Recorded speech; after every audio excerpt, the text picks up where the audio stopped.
های بانو، شوخی نکن. چشم خسته بسته می شود، قلب خسته می ایستد.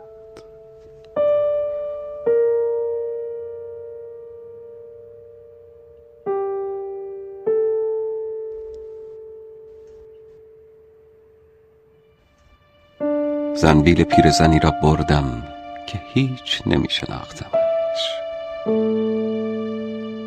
گفت به خانم سلام برسان، با تو صمیمی بود که می گفت خانم بانو. بعد از آن دیگر با زنبیل ندیدمش.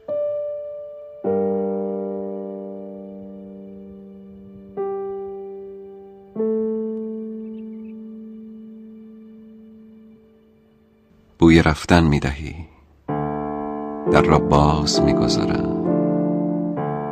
وقتی برو که گنجشک ها و ستاره ها خوابند.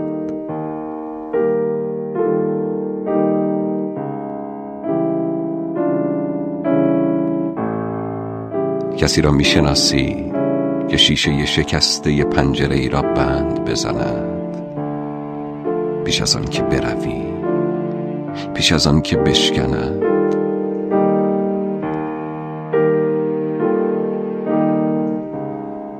میترسم از سگ همسایه، دنبالم میکند. یکی از همین قفس من برایش بساز تا آدم شود.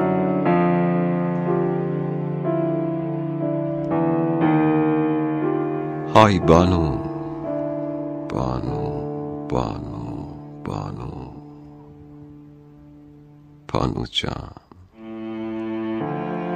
فقط همین.